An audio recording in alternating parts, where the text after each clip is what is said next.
Sir, kumusta naman tong move natin na ito? Ano masasabi mo?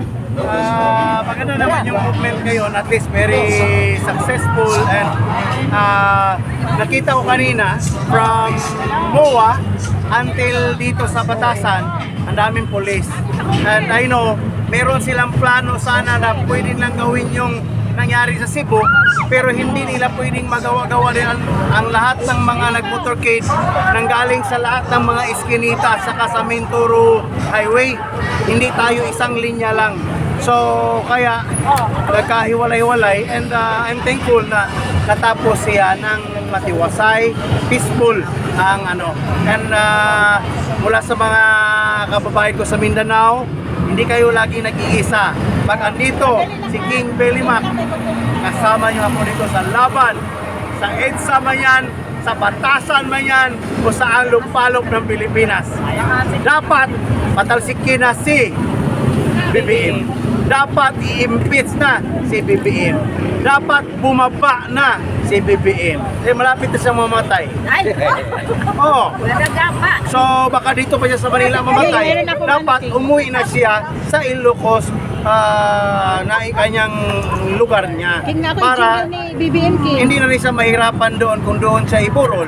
Gusto mo So, mamati? pati ang kapatid niya, uri na rin si Madang Amy. Naka-gym So, ring niya. basta sila ang nakakaalam.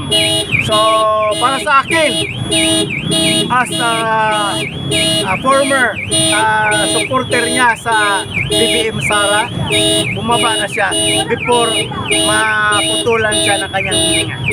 Mas maganda pa yon kaysa mamatay siya na nakakatawa siya.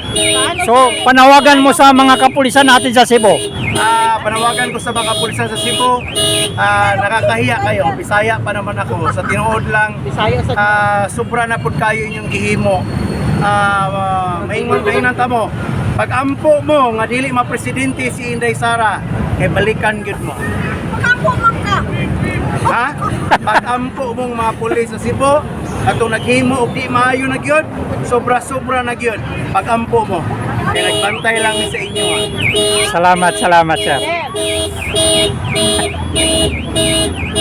Ikaw, sir, baka may dadagdag ka pa. Ano natin, itong karaban natin na ito, ano masasabi ninyo, sir? Ang masasabi ko, peaceful naman. Yan yung maganda. Hindi naman nangialam sa Solid atin ang yung mga kapulisan. design na yun. Salamat sa kapulisan na nakaunawa sa Pero alam sentimento ko, ng hindi mga siya mamayang mapapalagay. Pilipino. Hindi naman kami napunta rito para manggulo. Nandito kami para ipahayag ang tunay na kalagayan ng ating bansa na Sinagot na rin siguro. step down ang Pangulong BBM. Dapat bumaba na siya para matapos na itong mga problema na ito dahil siya naman talaga ang ugat ng problema. Sana makinig siya sa sentimento ng mga mamayang Pilipino. It's better to step down BBM kaysa magkaroon pa ng matinding katutuan. Sana ang mga Pilipino ay magkaisa at tigilan na sana ang korupsyon dahil yan ang tunay na nagpapahirap sa ating bayan. At actually, mayaman sana ang bansa Pilipinas kung nagagamit sana ang mga mali-malitang pera na yan.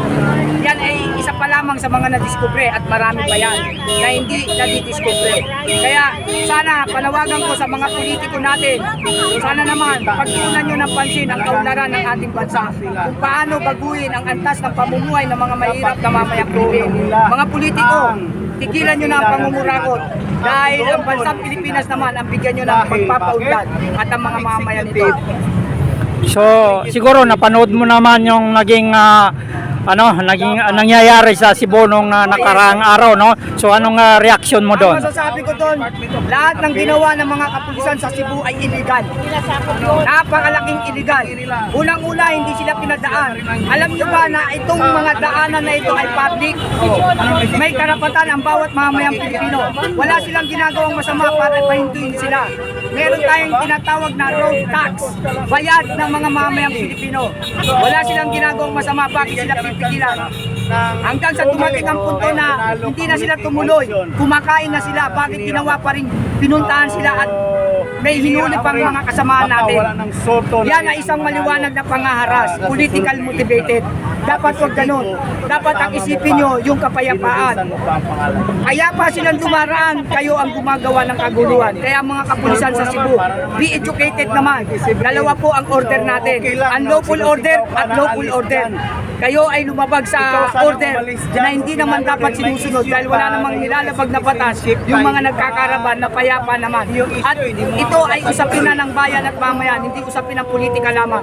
Bagsak na ang ekonomiya ng Pilipinas, bagsak na ang Pilipinas. Kaya kami mga mamayang Pilipino ay gising na at nananawagan na Pangulong BBM, it's better to step down to avoid na maiwasan ang mga matindi pang mangyayari na kaganapan.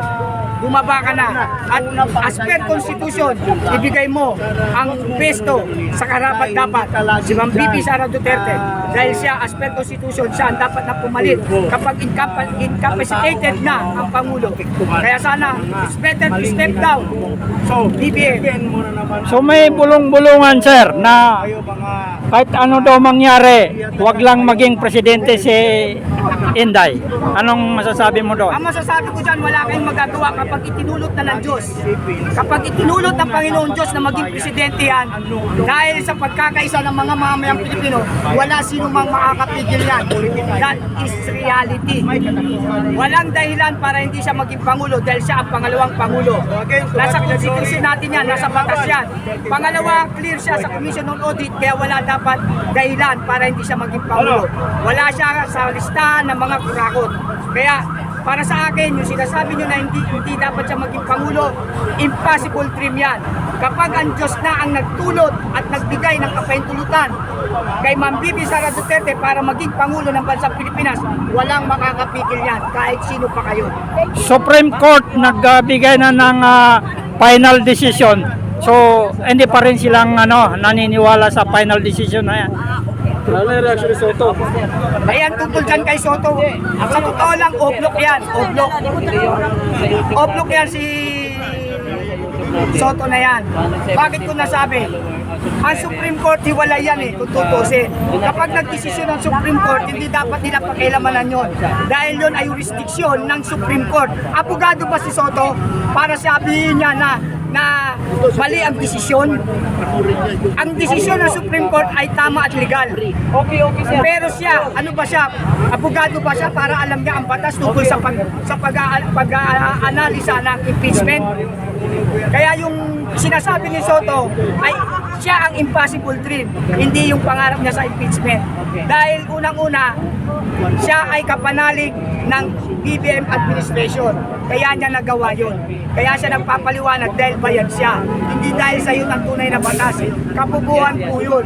Dahil ang impeachment ni Bibi Sara Duterte ay clear sa Commission on Audit. Yun ang naging basihan ng Supreme Court para hindi ituloy ang impeachment para kay Bibi Sara Duterte. Pero yung impeachment ni BBM, maliwanag pa sa sikat ng araw na merong mga grounds for impeachment. Salamat sir. Maraming salamat. Yan. God bless. Thank you po.